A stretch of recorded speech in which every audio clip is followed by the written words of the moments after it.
Real people, real opinions, Real Talk Radio.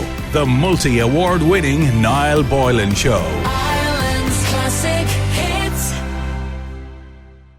I was on Twitter a couple of days ago and I came across a tweet that I couldn't believe what I was reading. It stopped me in my tracks.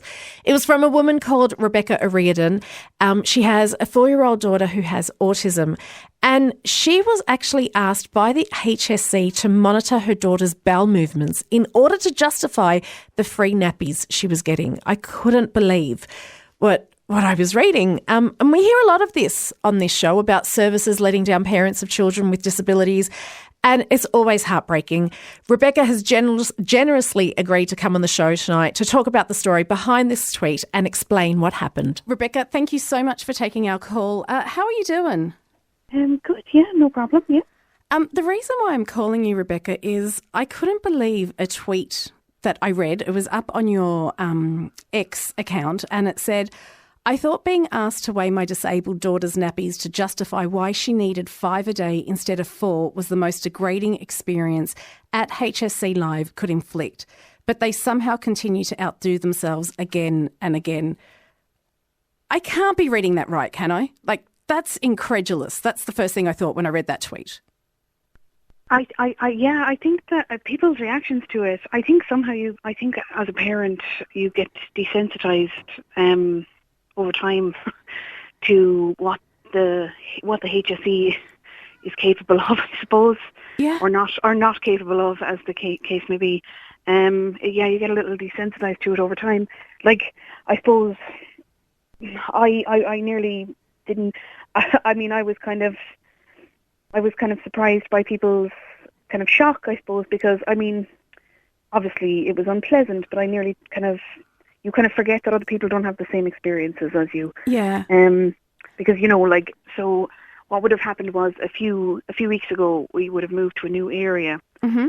And our daughter, she has epilepsy and autism and an intellectual disability. Okay.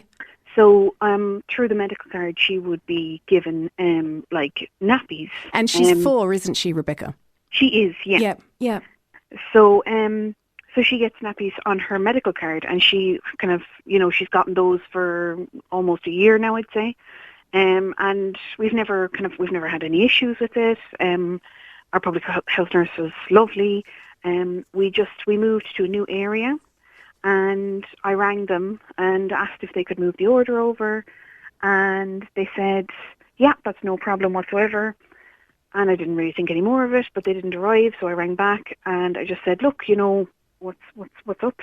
And in fairness, I mean, they're so lovely, and in no way whatsoever is this their, the staff in the HSC, there's so many lovely staff, but it's a policy issue. It's a policy issue. Rebecca, it's very rarely those on the ground that are the ones who are unpleasant to deal with. And I'm sure for them as well, they're going, I can't believe I'm going to have to turn this down, because you asked for 4. Sorry, you asked for 5 instead of the 4 that you were getting.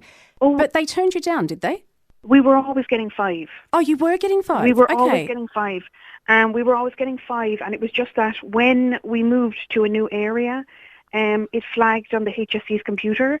I didn't know that there was a limit of 4 a day. I just said 5 is what we need, and I didn't think any more of it. Yeah. And it had never been an issue before. But basically they came back and said, look, there's budget constraints. We're going to need you to do a continence assessment. What? What is that? I wasn't too sure, to be honest with you. And I said, well, what's involved with that kind of thing? And they said, basically, we need you to do a diary of input and output. What does that mean? What is... okay, I know what output is. What is input? So how much fluids your child is drinking. Okay, so you're being judged on that. And then output? Yes, and then output. So I was like, well, that the order is for nappies. So, how would one get output? I mean, how could you even measure output in a nappy? And they were like, oh, well, you can weigh it before and after. They weren't being serious. Now, as I said, lovely person. I just simply said, there is no way I'm doing that. I was like, I'm I understand this is not your, she's like very apologetic, said this happens sometimes, I'll deal with if, don't worry about it kind of thing. And I just said, look, I'm not doing that. That's horrendous. Like, I'm not doing that. Rebecca, it's horrendous, it's degrading, and like all that aside, which is, I don't think we should put that aside, but let's put that aside for a minute. Where do you find the time to do that? Every parent knows how busy you are, and then you have a child with additional needs as well. So I'm sure weighing a nappy before and after isn't going to be a priority. You don't have time to do that. No, and in fairness, measuring input and output, like, what are those numbers going to tell us? Yeah.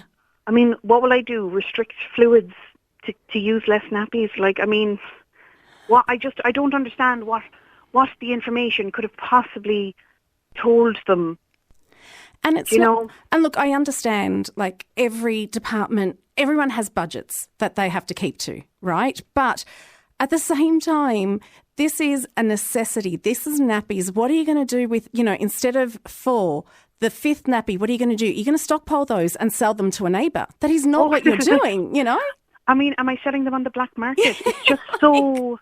It's outrageous, unbelievably degrading and belittling, and just, and it was just a cherry on the cake of the experience that we've had with them, because I think, I kind of brushed it off at the time, and actually the reason that I had actually sent out the tweet was because it was all of the things coming together on top of that I just went, you're kidding me here, lads. You're just, how much more insulting can the situation get? Because on top of that, Rebecca, your daughter has a healthcare worker. She's got a disability team that is assigned to her. Has she met the team yet?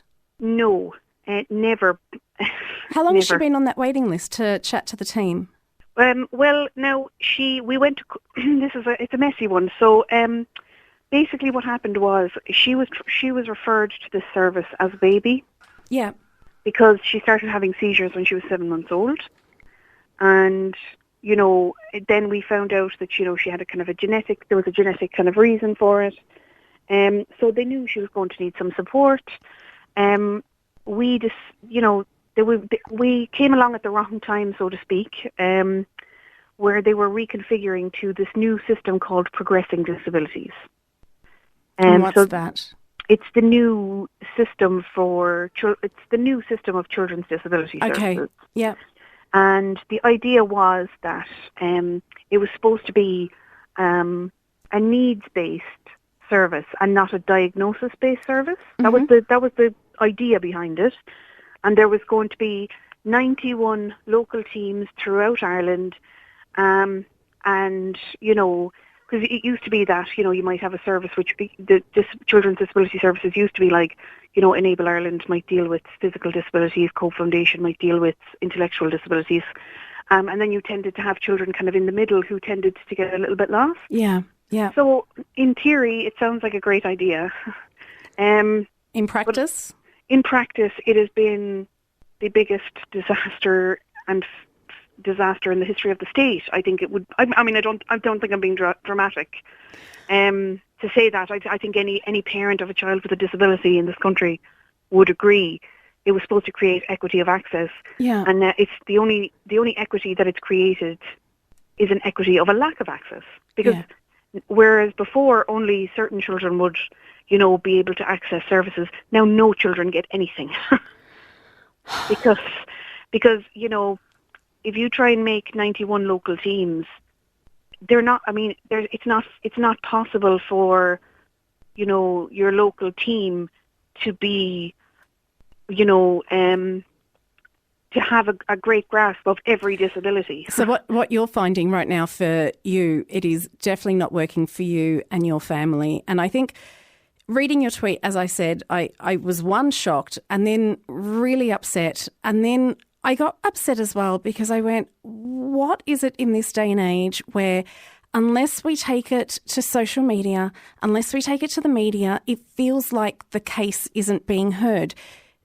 Was your case resolved after you spoke out about this? Honestly, no. I mean, this is the thing. I mean, I think in Ireland, in Ireland 10 years ago, disability services, you went to the media and it was resolved overnight. You know, that's just a fact, really. Yeah. Whereas we are in a situation now where the system is so broken in ways that I don't think the vast majority of people understand just how broken it is or how long it's going to take to fix. And it doesn't make any difference. Like, I've not even had a response to the emails I've sent about it. This is a really stupid question, so please excuse the question I'm about to ask. But what toll does this take on you? Because, you know, you're not only just getting to parent, you're having to advocate, and then you're having to give up your anonymity. You're having to share your family's story with the world. Not that there's anything wrong with that, but it takes a lot from you emotionally.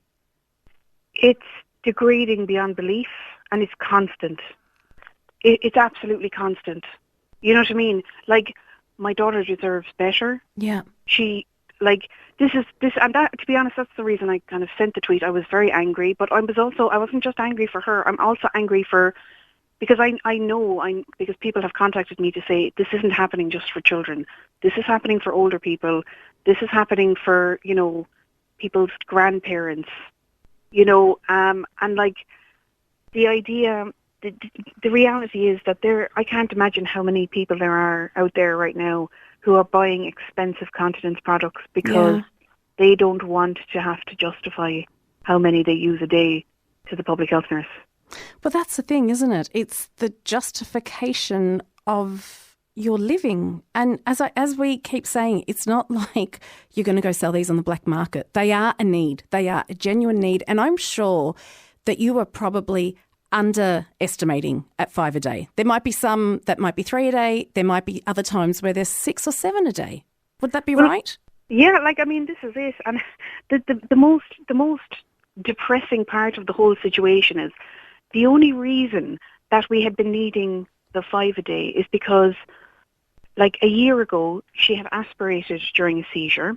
She had, basically what that meant was during the seizure she had been sick, but she had kind of choked on it and had gone into her lungs. And thankfully she was fine, but she got a really bad fright from it. Yeah. And we couldn't just be like, oh, it's fine, everything's fine now. She was a bit traumatized from it. And basically she stopped eating and drinking. And that was the point at which her Children's Disability Network team should have stepped in and supported her. But they didn't have the staff to do that. So she was discharged and went back in, and it was up to the hospital to deal with an issue which wasn't, it wasn't necessarily a medical issue. Mm-hmm. You know what I mean? Yeah. Like a doctor in A&E can't really do anything apart from medically stabilised. You know what I mean? Yeah. So then that led to, well, what can we do in the meantime until somebody helps? Oh, well, we can give this child, high doses of laxatives because obviously they're not taking in enough fluids, and we can put them on anxiety medication in the hopes that they become less anxious around food. Oh, Rebecca. And here we are, a year and a half later, still on those medications, still having never seen anybody, and those short-term measures are indefinite.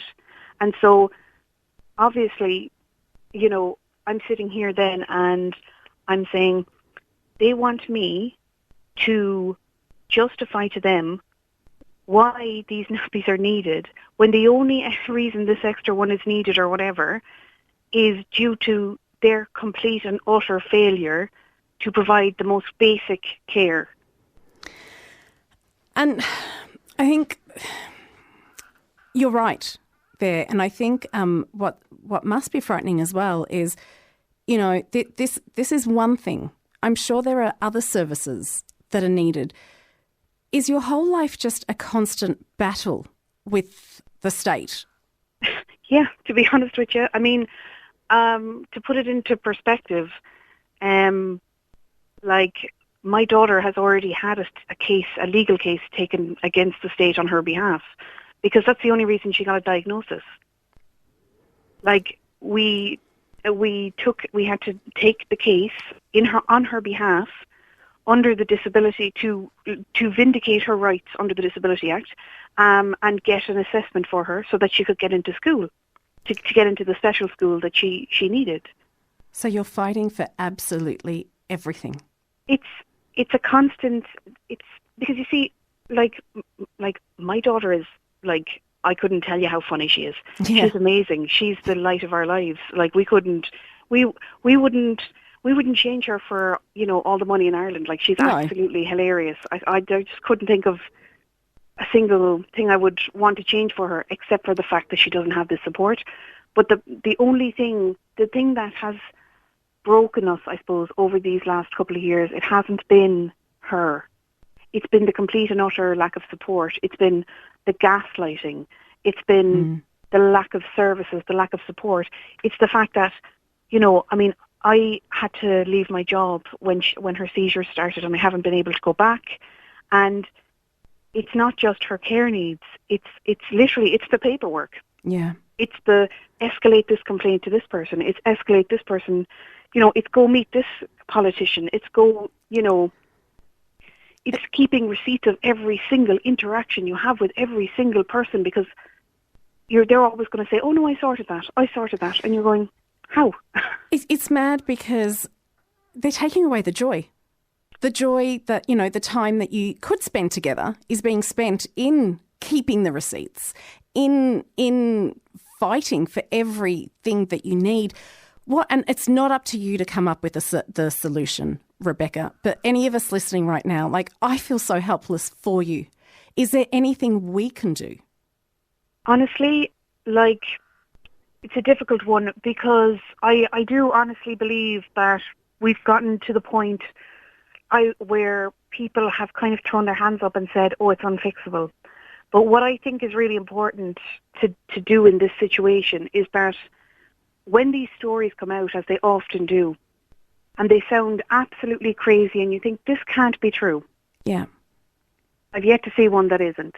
Honestly, I'm yet to see one that isn't. And I think listen to parents and listen to the staff on the ground. I'm not talking about listening to the statements that come from the ether, but listen to the staff that are leaving the sector in their droves, and speak to them about why they're leaving in their droves. Because, families families want these staff to stay, but frankly, you can totally understand why they're leaving. I wouldn't want to work there. No. It must be soul destroying. It really must be absolutely soul destroying. But then, because I'm going in there and I'm at my breaking point and I'm, absolutely up to my eyeballs and begging and pleading and crying, right? And then they're coming into work and they've got whatever is going on in their own home, and they're coming into work and they're face to face with me crying my eyes out, and then 10 minutes later they're somebody else crying their eyes out. I couldn't personally deal with that. I don't think I'd be able to. And and it's constantly saying, oh, well, this child needs this. Oh, sorry, we can't give that because of budget. It doesn't work like that.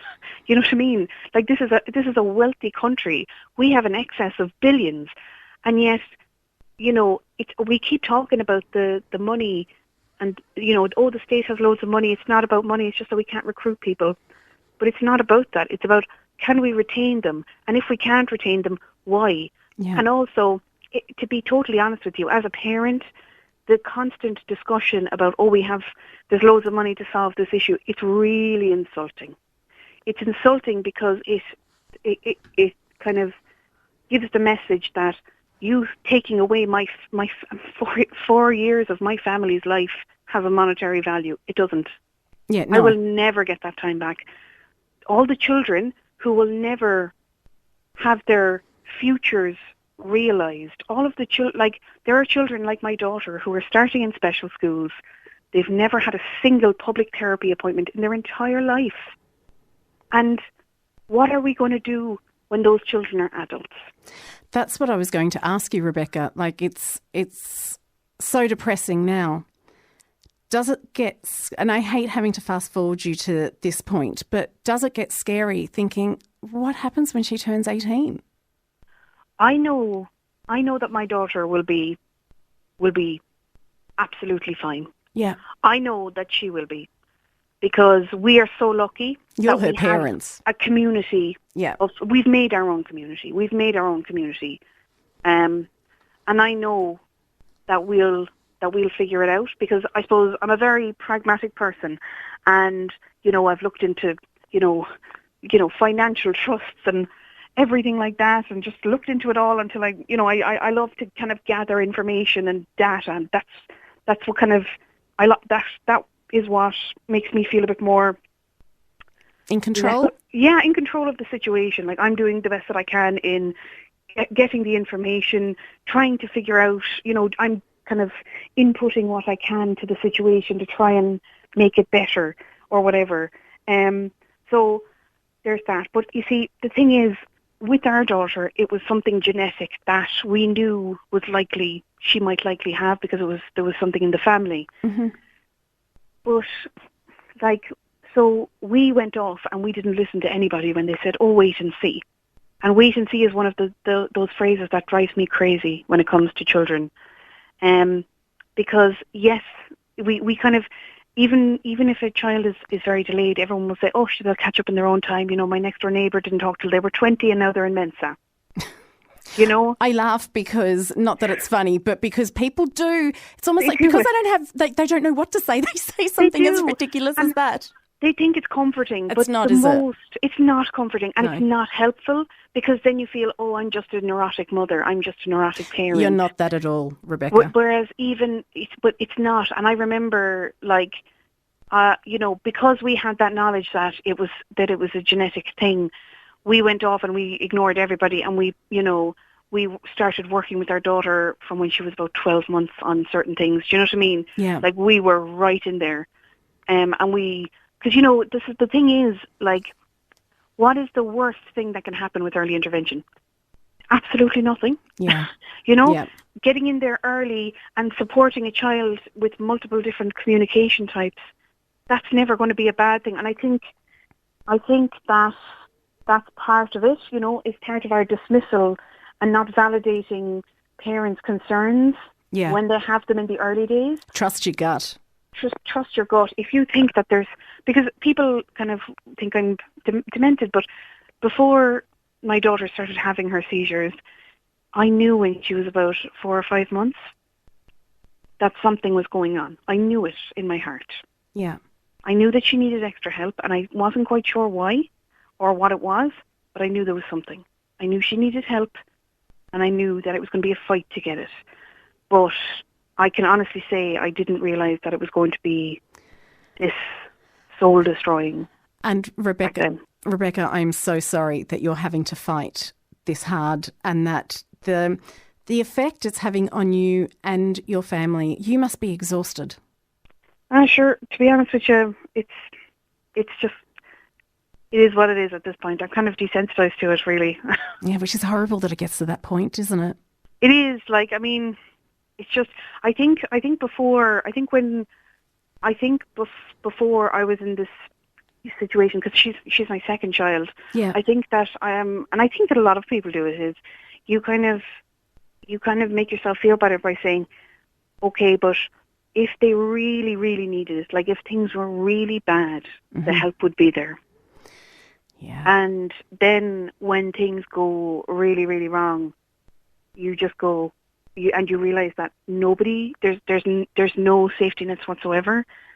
That's when it's worrying. And I suppose that's what we kind of try and do with FUS Ireland, is because the information is so inaccessible, and especially when you're so completely exhausted and burnt out all the time. Yeah. The information is not in one accessible place. Like, there's not one website, which is baffling. There's not one website that says, "Oh, you have concerns about your child's development. Here's what you need to do." There's nothing like that. That's mad, isn't it? It makes no sense.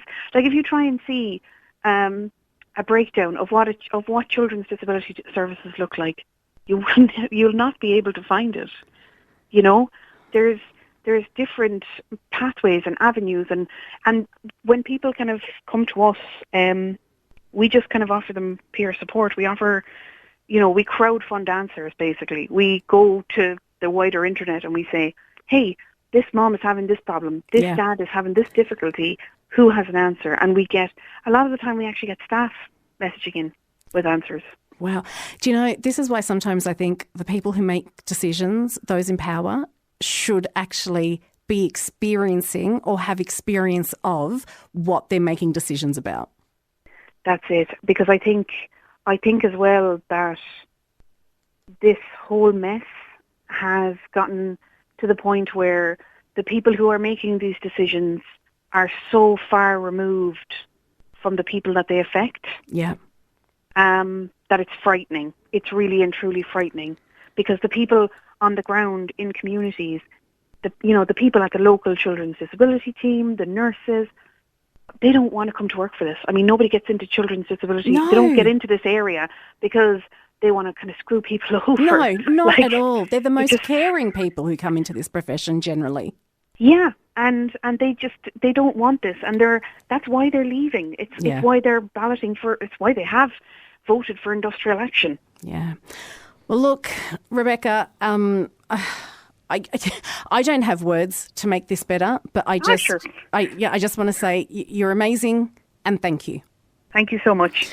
It really is heartbreaking listening to Rebecca tell her story. And while she was, a listener has texted in to say, I'm listening to your caller about her fight for her daughter with disabilities. I work in the sector for the last 15 years and my heart is broken for the family. I know you'll fight and you are going to have to keep fighting. I know how hard the fight is as staff on the front line, are also advocating and fighting. Staff are so disillusioned, underpaid and treated so bad that the government doesn't even recognise us as a sector, but keep fighting as it is an election year. Terry, welcome to Islands Classic Hits Radio. How you doing? Now, look, I've two things here. Mm-hmm. Now, I fought the system. I have a son, he's 33 years of age. Yeah. And he was involved with the psychiatric services since he was 3. Mm-hmm. And for his entire first 15 years of his life, I actually had to fight the system, like that girl is talking about. But in the end, what I done was, I knocked out all of the middlemen, and I actually used to write to the Minister for Education, the Minister for Disabilities. There's no point in talking to the little boys. You need to go to the head honcho. And would they listen, Terry? Well, I actually would say to you, my son got indefinitely suspended from a school when he was 11. And I actually informed the minister by writing, by a letter. And he was out of school for about a year and a half. And next of all, there was no school finding and all of this. And there was a big thing with the Department of Education and all that. And they said nobody knew. And I pulled out a letter.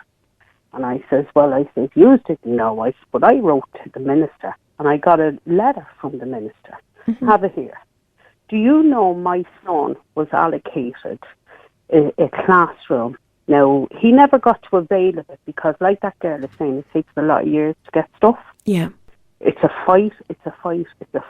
By the time they built a school in Lucina Clinic in Johnagard in Racar for my son never availed of it. But the other kids that came behind him did, because they built a classroom, a toilet, a kitchen. Wow. Exclusively. But that was the fight I had to put, right? Now, so, people later on might reap the benefits of the fight that has went on beforehand, because I can say to you, my mother is nearly 90. Yeah.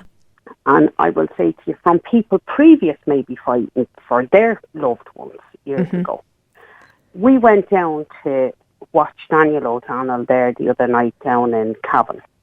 Okay? Yeah. Now, my mother didn't have a wheelchair because she doesn't use one, but she can't walk real far. Now, the hotel was long and all. We got to the hotel door, and the people in the hotel had availability of a wheelchair. Put my mother into it. Now, she says, I don't want to be getting into that wheelchair. we put my mother Of course she into did. it, right? Yeah. And next of all, she got treated like royalty. She got treated extremely well. Now, I know that this is not a day service, but this is a hospitality section that has learned how to treat people with disabilities from somebody else's struggle. Yeah. Sorry, go on, Terry.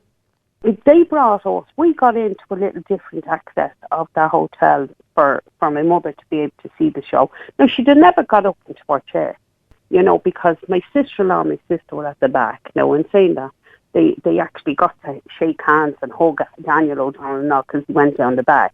Oh, what a moment. Over side, right? Yeah. But when we were finished the show, we were coming out, and the manager of the hotel called us because my mother's in the chair, and not because we could walk. It was basically because they could see my mother, like. Yeah.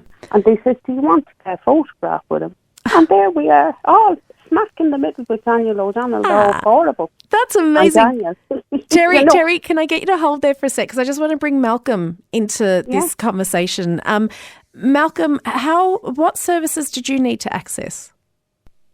Well, my son is 22 with autism, and he has no services the 13th of April of this year.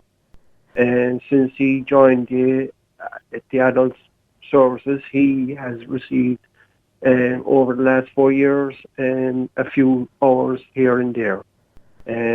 Nothing. He's funded for 30 hours, but he's not receiving any of them hours since the 13th of April. And why is he not receiving any of the hours, Malcolm? Unfortunately, there was an incident with his service provider, and he's not receiving any service since then. It was a bad experience. My son will not sit in a service van with his service provider anymore. Yeah. I've been in contact with the HSE to see why, since 2019, since he joined the adult service or his service, why he's not getting his allocated hours. And what have their response been? Basically, it's not as easy as it's not as easy as I think. Basically, the hours that he's giving, they're putting it down to lack of staff and a lot of other issues then as well on top of that. You know what I mean? So, Malcolm, it just seems like your whole life, and Terry has been the same, it's just fight for what is a requirement. It's something that you're said you're entitled to. But you're even having to fight for what you're entitled to. I got on to Minister Anne Rabbitte over the last 1 or 2 weeks, and I've spoken to her staff, and I've asked her to ring me, and I'm still waiting on a phone call from herself. My son is without a service since the 22nd or the 13th of April. I have a wife today who went for her third MRI scan. She's a full-time carer. And she has no help. I work in a full-time job, 12 hours every day. I'm full-time. She's a full-time carer. I'm a full-time worker. So anytime I'm off, I spend with my son. So with his service provider, I won't mention him, but the only stipulation that over COVID times, if a person went shopping, they had to wear a mask. My son was compliant to wearing a mask, but his service provider did not want to bring him out. All I can say is my son is regressing at home without a service. Yeah. You know what I mean? He's a good lad. You know what I mean? He loves going on social outings. And he likes going to the pubs. He likes going swimming with myself. He likes going to different places. But I've asked I've asked a question: where is my son's funding going?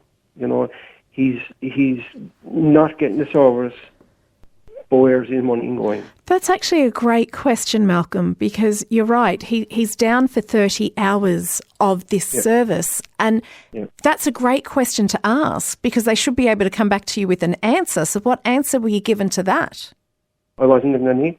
I was told by the HSE that basically it's not as easy as I thought. You know what I mean? As far as I can see, right, the service provider are given a group, kind of a collective group of money, okay, that have been sanctioned by the HSE, given to his service provider, but every child or adult, well, adult in this case because he's 22, you know, they don't get their funding, correct funding. You know what I mean? So, they don't get their funding. Yeah. So, Malcolm, you've been told, like, part of the fight is, we know there's a lot of steps to the fight. The first step is being recognised, going, yes, this is what your son is entitled to. So you got that fight and you won that fight, and they were like, yes, your son is entitled to this. So even when you're told what you're entitled to, it's not a 100% guarantee that you're going to get it. So you have to continue fighting. The last meeting we had with his service provider was basically he was getting 52 hours because he goes out on one to two basis. So he was getting 52 hours, okay? So they were going with a business plan to seek an additional 8 hours to bring it up to 60. Yeah. But yet he lost hours. How are you and your wife feeling, Malcolm? Well, my wife went for her third MRI scan today. Oh, I'm sorry to hear. Yeah, okay. So my son is, you know, to be fair, since he's provided service provider, he's a lot happier child. Okay? Yeah. We're in the process of seeking another service provider, but that could take an additional number of weeks to have to go over the business plan to the HSC, and we have to come down then and wait for them. But that could take into the new year. You know what I mean? We don't know. Like, we're not young people. My son is 22. You know what I mean? He's a happy man. You know what I mean? That he's gone from his service provider. You know what I mean? He's traumatized from his last instance in the bus. You know what I mean? He's a happier child now. Yeah. Child, I call him. He's my son. He's an adult, 22. He'll always be your child, though, won't he? Always. Yeah. But we're not getting any younger. Yeah. You know what I mean? And all I can say is he's a happier boy now than he was in the last number of months. Terry, you've been hearing Malcolm chat there. You said your I was going to call him your child. You said your son is 33. You've been fighting this a long time as well. Do you have any advice for Malcolm? It's interesting to hear the man. I know that my son went through this, the children, like kids services. And when he hit 16 years of age, there was no mental health services for 16 to 18-year-olds. And my doctor had to take him on and in place for the HSA because he was neither a child nor he was an adult. Now, when he went to the adult services, all bets was off because what they do is they cover this with he's an adult, he can make a decision for himself. Under data protection, we can't give you any information. You know all of this. They stonewall you. Now, what I would say to that man is, well, I would stonewall them.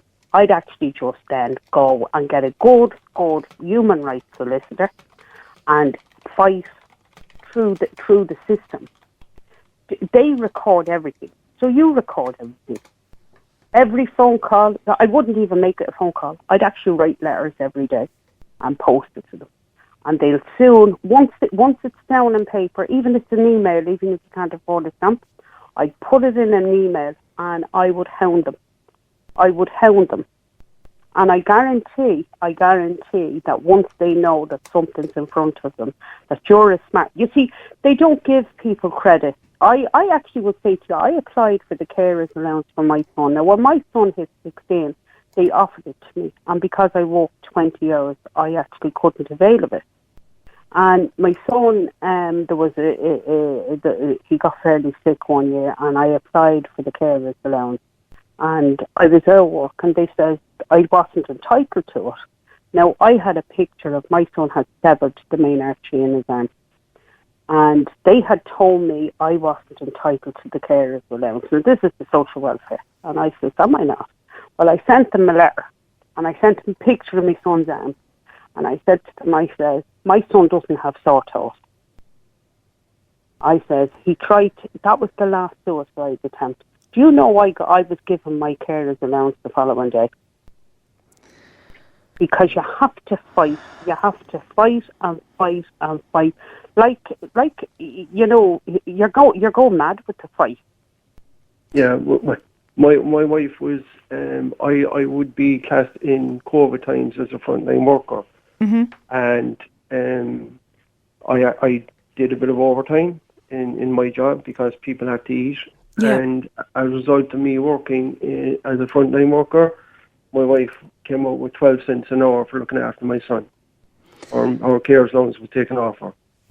So I was doing, and I went to a local TD, and we got some of it back. But that's basically what I was, my son has been treated as a second-class citizen. He's no service. We're in the process of getting our new service provider for him, and we could be waiting another few weeks for this, if not months. You know what I mean? I've spoken to, sent emails to Anne Mabbitt, and my wife has done in the past. My wife, we're very heavily involved with autism in Cork. Yeah.